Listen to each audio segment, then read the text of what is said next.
thank you for filling up the first few rows. At least it doesn't feel like it's a 7-month concert. Okay, I'm just going to, I think, keep this a bit light-hearted, and I guess the reason why I'm being asked to be a moderator is because I think they think that I'm rude like Trump. So whoever that asks stupid questions will be asked to sit down, and we'll move on to the next one. So essentially, I think the world is so small that everyone is kind of connected to each other. So we have known Daniel for a couple of years. Edward, I mean, I think I practically saw him growing up buying toys from his parents. And then Jackson, I think we have collaborated a couple of times and seen him, the serial entrepreneur, creating company after company. And then Jahan is like the OG of the local scene and made it big overseas. And then Seb, how taking an idea is something so simple and yet creating something that's so, I think, beautiful and universally loved. I think we'll try and take questions from the floor later. So please feel free to ask questions. And I think let's have fun. So I'm just going to give a very quick history and rundown. This is by no means exhaustive. I think a lot of us are known as toy collectors. I think when we tell people we collect adult toys, I think we always get that funny look from, I think, people, what do you collect? So I think the toy scene that we know now, I think is pretty much started in the mid-90s, I think late 90s. So I think 1997 was when it really started from Bounty Hunter in Japan, where they created this character called Kid Hunter, based on Cap'n Crunch. I think the serial character that we know. And then in 1999, I think that's when KAWS created his companion. So I think just a very, I think, little nugget. I remember during that time, Surrender and Ambush was in Far East Plaza. Not too sure if you guys remember. On the 5th floor, when we went shopping, you'll see rows of the companion at about $200. Yeah. Nobody wanted to buy them. Yeah. I think they were practically being sold, I think, at cost, and then practically being, collectors were being asked, why do you buy them for free? Or like, buy one, I'll give you another one at a discount. So they sat there on the shelves for the longest time. Nobody wanted to buy them. 1999 is also when Michael Lau held his first exhibition. I think his Crazy Smiles, where he handmade 101 characters. So he's pretty much seen as the godfather of the designer toy scene in the Asian world. But I think when it started, I think 2001, where Medicom held the first Bear Brick exhibition. So, and 2004 is when the Dani came about. Yeah. So this is a quick snippet. I think, as with every scene, there's always the ups and downs. I think toys have, I think, come, toys have gone, artists have come, artists have gone. But I think the interesting thing is to see how toys like KAWS and Bear Bricks have actually survived, I think, the past 10, 15 years. I mean, where you can buy a companion for $200 previously, now you can probably, I think you'll probably have to spend at least 2,000 USD to pay for one. I remember I used to have 2 4-feet companions, but they have since been sold. So I bought them from Surrender for about 9 grand Sing, about 7, 8 years ago. I was telling myself I'm being stupid by paying so much for a piece of plastic. But I think at the recent auction, a single piece have gone for about 100 and 120 grand US. God knows where it's going to go, I think, from there. So I think without further ado, I'm just going to get Edward to share, I think, basically his collecting philosophy, what got him into toy collecting, what makes KAWS so exciting, and why is it about Bear Bricks that I think caught his fancy. Hi, everyone. I think Jeff just mentioned earlier, for me it's pretty much like, you don't have to even think why I started collecting toys. My parents are in the toy business. They're actually one of the pioneers together with a few others toy companies in Singapore. And also like Jeff mentioned, the reason why I started collecting KAWS was purely an accident. My dad got home one day with a companion 5 years later, came to me and said, hey son, do you want this toy? I couldn't sell it in a shop. So I kind of like took it and then kind of checked it out and thought it was quite cool. It looks a bit like Mickey Mouse. And from there, the whole collection like just started. And I think back in the 90s compared to now, the whole toy scene was like really very different. In the past, when we collect toys, it's more of, it's something that we couldn't fulfill as a kid. And when we grow up, we start making some money, we want to, you know, earn back that dream. And I guess that was like how I started collecting toys. I was collecting Star Wars, G.I. Joes, and stuff like that. And I guess that was how I get to know Jahan. There was like a pretty small toy community then in Clarke Quay. If you guys still remember, there's a flea market there. Every Sunday I'll be there without fail to earn my pocket money and to buy toys. And I guess that's how I started. Also from toys, I kind of started getting into the creative industry. Today I'm still in the creative industry, and a lot of influence and my inspiration is from toys. So for parents out there, please don't tell your kids that toys are useless. They are not. I'm a great example here. Yeah. And for KAWS, why I like KAWS so much. If you all don't know much about KAWS, KAWS actually started as like a graffiti artist as well, like Stash himself. He go around like New York, tagging bus stop posters, like putting his branding onto the face of like Calvin Klein ads and some of the Diesel ads. And why I respect him so much, a lot of people just say that, hey, he's basically just, you know, slapping two cross-eye on different kind of characters and say it's his. But that's not the whole point. I see it as that's something he started and he followed throughout his whole journey as an artist.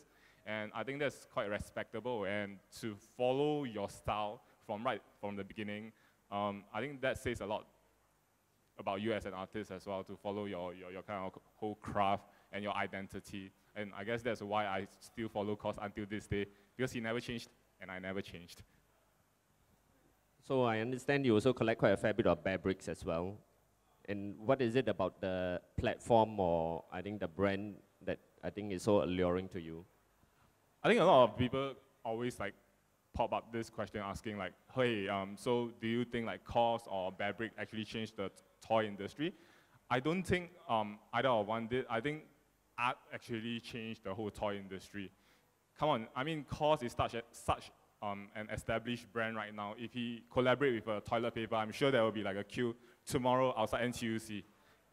And I think for Medicom is pretty interesting. Medicom is a company that produces some of the KAWS piece and also bear brick. I think the reason why they are so successful until today is because they actually create a platform and create an opportunity for any artist to kind of collaborate. So that pace is kind of like ever-changing. People won't kind of get tired of it, but yet it's still on the same mold, or you call it the same canvas, if I may say. Thank you, Edward. Okay, maybe we'll jump into, I think, a couple of I think, comments given by Daniel. So about short introduction about Daniel. He's a homeboy. He started creating figures out of Playmobil figures. I remember his very first series of figures are called Saikang Warriors. I think loosely translated is Shitwork Warriors. Yeah, so that was how he started, and then he started sculpting his own figures from scratch, casting them himself, and then now he's basically working with, I think, producers, as well as still doing his own stuff. So maybe I think it'll be good for him to share with us, I think, his journey as an artist and how he sees himself moving forward. Okay, so well, my toy collecting journey was slightly different. For me, it was the more mainstream kind of franchises like Star Wars and Marvel that I was drawn to. So as a kid, I used to collect those kind of figures. So moving to when I wanted to start creating as an artist, I drew a lot of inspiration from pop culture, folklore, fairy tales, and I also wanted to incorporate aspects that were culturally relevant to me. So things like the Jaxx or like the Lunar Beast character, which is inspired by the Chinese traditional lion dance. So I wanted to incorporate things that I could relate to as a Singaporean and as a Chinese. So it was like a amalgamation of all these different inspirations that I drew from. And yeah, like Jeff said, I started out doing customizations of Playmobiles. Essentially, I started out because I was collecting Star Wars figures, and they weren't creating the characters that I wanted to collect, which were like the aliens that appeared for like 5 seconds in the films. So I decided to make my own.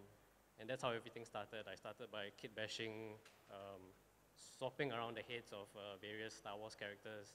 And then slowly after that, I learned how to paint and how to sculpt. And over the years, I've moved on to creating my own original works.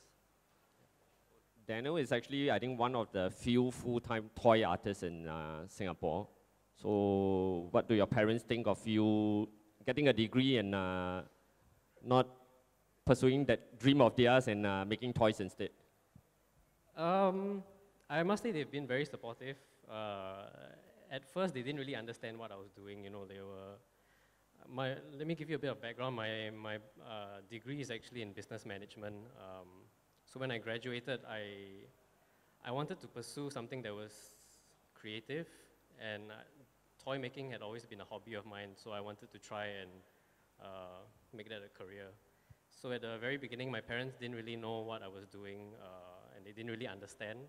But nonetheless, they were supportive about what I was doing. And I think now, you know, they see that, oh, okay, I'm attending shows and I can sort of like making my living out of doing it. So they are, even though they still don't understand, they are supportive. So yeah. So maybe to Seb, I think it'll be interesting to tell us, I think, where you usually get your inspiration from and what the day is like in the name of, in the day of Seb. Hello, I'm Seb. Well, I draw my inspirations for general from pop culture, and especially when it goes to designing new work, either if it's toy or art. There's this one thing there's two things that you can do it in the way that it's relatable and appealing to wider audience. And it's very apparent in KAWS and Bearbricks as well. One way to do it would be to create something that everyone is familiar with already, but create it in a new way. Say if it's a new material, new style. So if you say you can take some, and it relates to fashion, to design, whatever. If you can take, say, for example, Mickey Mouse that everyone knows and loves, and create it a new way that no one has ever seen before, right? And the other way would be to create something new, completely new, that no one has ever seen, but create it in the way that everyone is familiar with. And when you look at KAWS statues, you can, like you mentioned, it looks like Mickey Mouse. So straight away, everyone would relate to it and think, oh, I'm familiar with that shape. I'm familiar with those shoes, those pants. And then you could see Bearbrick which looks like Playmobil or Lego figure. So everyone knows straight away what it is and how it works. And the same with my work. I'm trying to keep it simple, so it's clear and easy to understand, but at the same time related to something that's quite popular in pop culture. So, for example, the balloon dogs that everyone is familiar with, and it's no surprise that that it is a balloon dog, but hey, it's different. It's something new. It has a distinctive style to it. So, how do you usually start your day, and in terms of the toy making process, because we understand that you make some of your own toys in addition to collaborating with Jackson from Mighty Jaxx as well.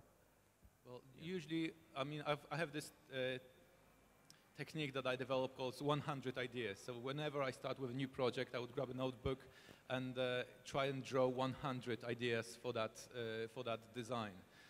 And you would notice straight away that first 20 or 15 ideas, it's something that everyone would come up with. It's just the first, the most obvious ideas that you would have. So the first 20 pages, just get it out of the system, let it be. The next, 10 or 20 are quite hard, more creative, a little bit more elaborated, and they get quite intense in terms of complexity. The complexity increases with every design.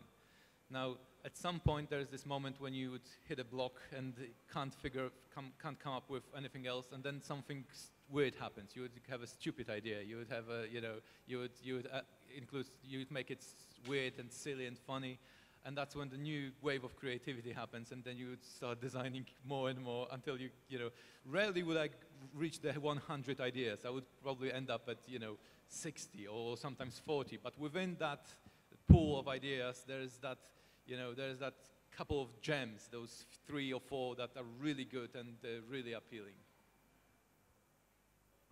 Question, what is the toy scene in the UK really like at this point in time? Is there like, I think, a big pool of toy makers like yourself, or? I think it's not much bigger here than it is in UK. I mean, there is still, it's still a niche in UK. I mean, there is a toy con happening for the past couple of years. It's not as big as US market. It's much smaller, but it's getting there. It's one of those things that, when the toy collecting started, it was very niche. It's only few people did it, and it's the same with all kinds of other niches like Star Wars or whatever. The things that used to be very nerdy and geeky, now with the access to internet and and globalization, we know that there are million other people in hundreds of different countries that do the same thing, and we have access to them. So there's a lot of validation in terms of collecting. So even though the toy market in UK isn't massive, just on your mobile phone you have access to the whole planet of other toy makers that validate that. Okay, thank you, Seb. I think maybe we can get Jackson to to share with us how he actually goes about selecting artists to work with and. Okay. So I get asked these questions a lot. Like, how do you select something, and then does it sell, does it not sell, right? So when we talk about me liking like a certain visual of character, like we did with Sebastian on the Popek, it's just almost instantaneously, like when you look at it, it's just something that relates to me. I find it funny, I find it comical, it's a bit of visual comedy, I love it, and we just decide to go ahead and do it. So, in terms of, I think the thought process of, I think you as an entrepreneur, where do you see the toy scene, I think, headed towards in maybe the next 2 to 3 years? I think we are seeing like many different type of styles coming from different region, both in like regionally in China or like Taiwan, Thailand. And in the US, we also see like a certain select genres coming out. But I think like there will be future even more like collaboration between different partners, different artists to create something that is cross country and transcend sort of the culture of that territory itself, and moving that to, let's say, Singapore, and we'll see like different merge between them. Yeah. I think everybody probably sees the glamorous side of Jackson's life, but I think there's actually a shitload of hard work that goes behind. Which part is glamorous, man? See, you in the papers, media, appearing on Channel News Asia at 8 a.m. Yeah. But maybe you can share with us, I think, some of the learnings along the way, I think for the past couple of years. I think I'm quite sure there are budding toy designers or budding entrepreneurs out there. Like, yeah. I remember the first toy we did with Clock 2, right? The Hell Lotus. And I'm coming from a digital media background, so I have no idea how to make a toy. It's just like when I watch too much how it's made videos, those like how they make like the nuggets rolling out, I'm fascinated by it. So, I set out to find a way to how to produce it. And when we did, we made 200 of those. And on the first time we launched, we sold 20. So it was a point of like, should I get like a full-time job now, and pay off the debt? And, it's through friends like Jeff and Dan and, everyone in the community helping out, and we are able to clear that, basically that amount of stock over the next 6 months. And from there on, we just roll in to create new stuff that, whatever that tickles our fancy. And I think that sort of taught me a lesson in that, you know, if we if we continue to move ahead, right, despite all the setbacks, then there might just be something at the end of the rainbow, you know? Like, you never know whether you're 70% or 80% towards that already. That's what I feel. Yeah. Thank you, Jackson. I think maybe we'll move on to Jahan. Jahan is actually in a special place because he started out as a street artist, and he's been probably an artist, I think, more than half his life. So, but he has also produced quite a number of toys. So maybe I think Jahan can share with us how he has seen the lines actually blurred between, I think, the art and the toy world. Hi.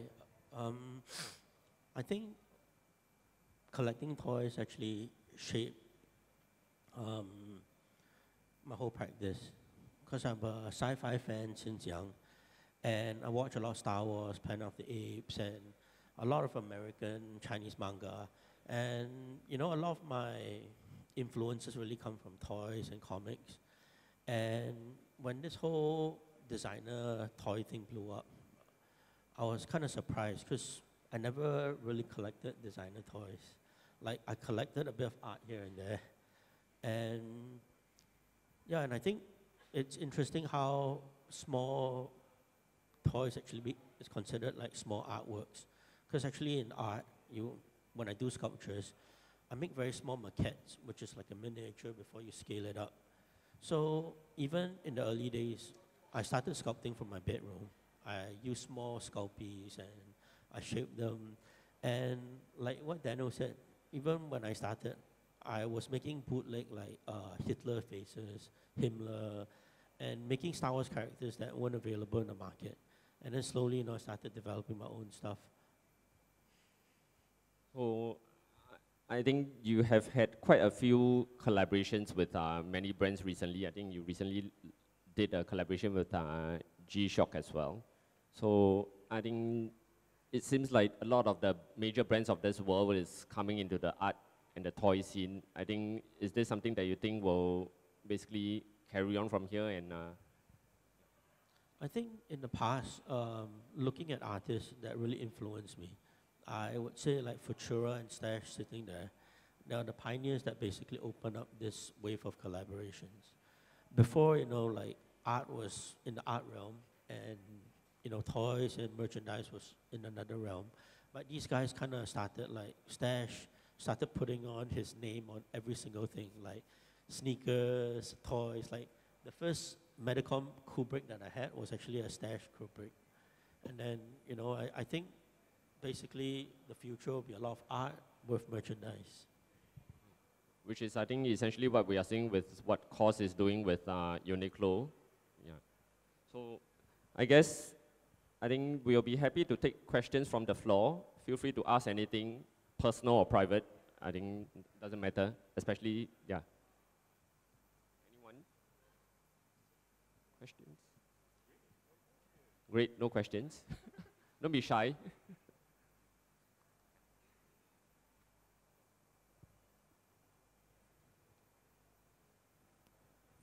Test. Very good afternoon to the speakers. Thank you very much for coming down to Cultural Cartel. So my question pertains to how the toy market is going to look like, given that increasingly as the internet progresses, we are seeing people getting more appealed by the virtual world. So things like gaming and like esports is becoming a very big industry. So do you all see a trend of toys, which we normally think of being as constrained within the physical world? Do you think that the market share of toys is going to lose out to the way the world is moving towards a more virtual kind of emphasis? Or do you think that toys will evolve and perhaps overlap with virtual reality itself, for example? Edward, would you want to? Yeah. I think it's a good question.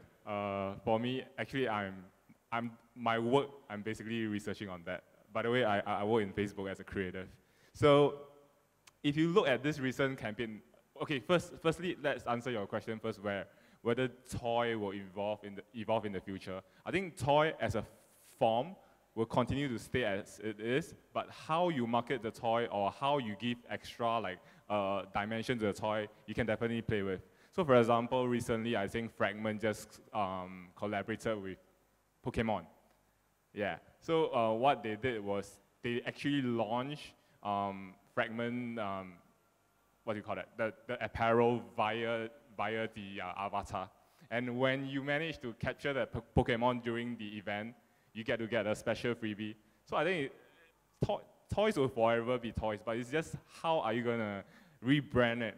And I guess that's how, I mean, every brand is doing, right? If you don't change, you will forever be like stagnant. Yeah, I hope I answer your question.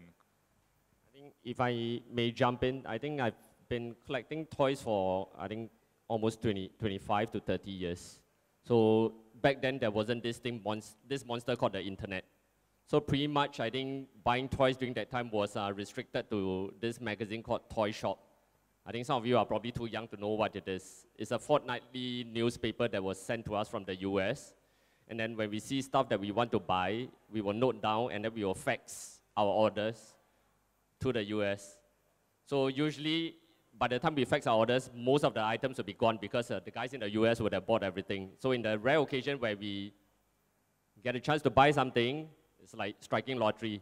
So during that time, there wasn't this thing called a PayPal.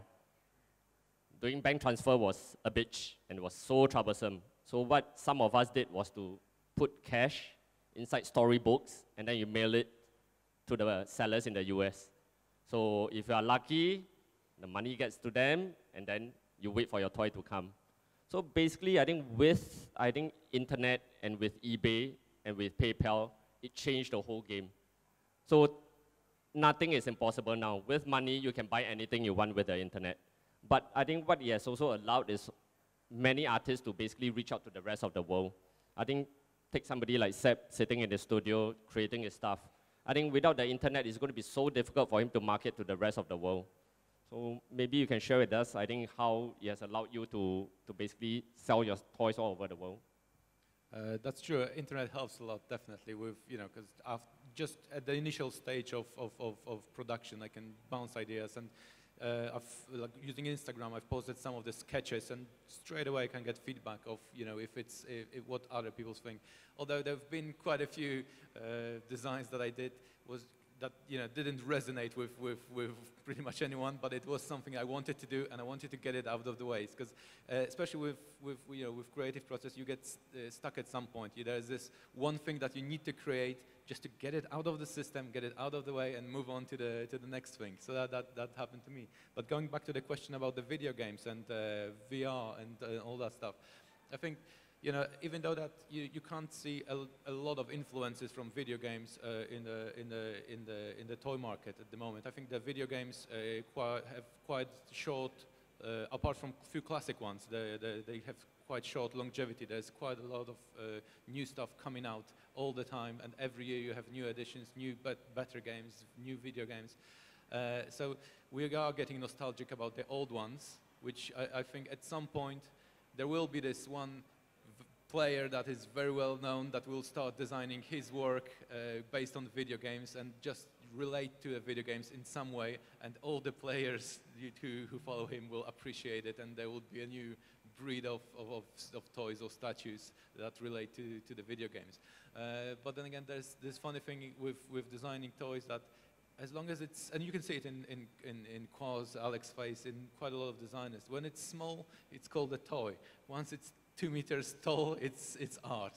So those two worlds overlap, and more and more, because more of the toy designers or graffiti artists get recognized by the art establishment, and especially with the internet and validation from people all over the world, it's quite, you know, it's getting more and more overlap between those two worlds. So I think we will live in quite exciting times where those two worlds of you know, of street art and art establishment will blend more and more.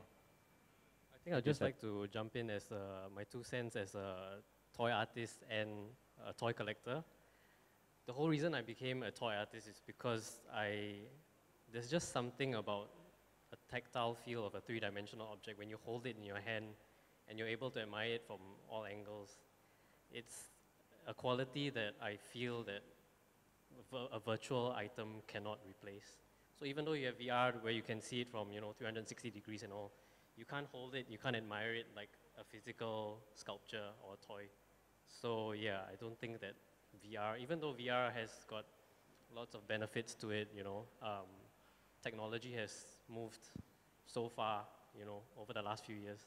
I still think that it can't replace actual physical object. Any questions? Anyone? So I think maybe we can wrap up with, I think, last words from every one of them in terms of guys like Daniel, where he sees himself headed in the next couple of years, any upcoming plans, and well, he has a show going on yes, at our booth as well. yeah, so I've worked with Jeffrey a number of times, and this time around we've actually worked together to create a custom show on one of my pieces, the Lunar Beast, which I spoke about earlier on. It's inspired by the Chinese traditional lion dance. So what we did is that we reached out to, I think, over 45 local and overseas artists to customize their platform. So it's essentially their interpretation of the figure that I did. So it's over at booth 0607. If you've got time to go and check it out, yeah. What? Yeah. For me, I think it's just two things. One, I think as Singaporeans, we should continue to support the Singapore toy and art industry. And two is Singapore is pretty small, but we are pretty loud as well. We are like a chili party. So keep that toy community burning. I mean, there are a lot of people in the floor today. I see some familiar faces, like Sean Wee is here. He's like a Fabric community manager on Facebook. So keep that going. I mean, social media is free, so just do what you like, and treat it like a hobby, and yeah. Seb, what are you going to do in Singapore for the next couple of days? I don't know. I'll be here for the next, today, tomorrow, and the Monday. I'll already cruise around and do sightseeing.